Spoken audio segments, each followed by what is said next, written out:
I do want to bring in former Secret Service agent Jeff James now. He's a former assistant special agent in charge. Jeff, thanks so much for making the time. Thank you, Natasha. Thanks for having me again. And Jeff, I know that you spent some time on the former First Lady's detail. You call her gracious and kind. Can you share some of your memories with her? Yeah, well, I was actually never assigned to her permanently, but I did have a handful of times in my career where I was with Mrs. Carter.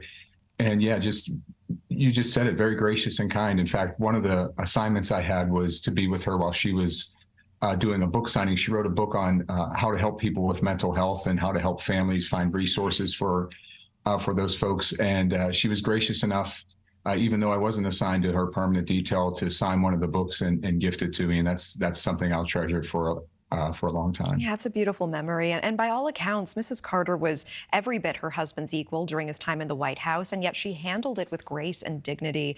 Was she still that same down-to-earth person when you worked with her? She was. And, you know, being a first lady is a tremendous amount of pressure. Just look at the scrutiny they're under, look at the cameras that are on them all the time. They never really go anywhere without people recognizing them. They're all recognizable.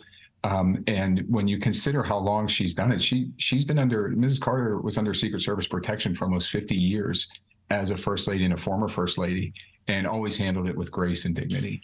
Yeah, and I know you mentioned to our team and just now as well how this position of First Lady comes with that tremendous amount of pressure. And I think a lot of us think of her as being so composed. But I know that early on she said in her husband's political career, her knees would be shaking when she would speak publicly.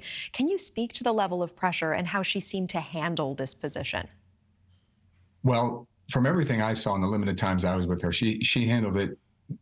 Just the word grace is all that comes to my mind.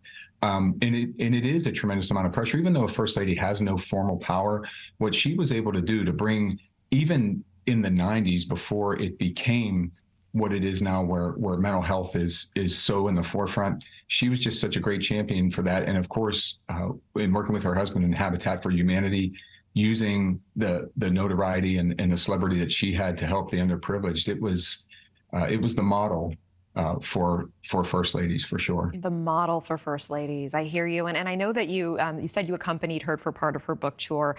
And that was such a huge part of her advocacy work after leaving the White House. She wrote about mental health, as you said, about helping caregivers specifically. Why do you think she was so determined to continue shining a light even after her husband's presidency?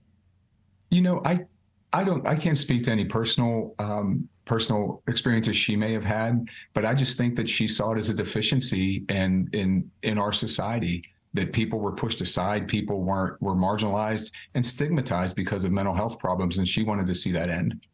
And I know a lot of Americans looking at her tonight, remembering her as being strong and so well-spoken, so polished, so composed. As you said, the model for first ladies. What do you want every American to know about her, the person she really was? Well, really just what I said before, that it would be hard for people who haven't been around the White House to imagine the pressure that comes with it. And when you see her and she's so composed and she's so polished, that how much dignity it took to be that graceful and that polished in those moments, in those times of pressure. All right. Retired Secret Service agent Jeff James, I appreciate your time. Thank you. Thank you, Natasha. Thank you for watching. Go to newsnationnow.com to find NewsNation on your television provider. And don't forget to click the red subscribe button below to get more of NewsNation's fact-driven, unbiased coverage.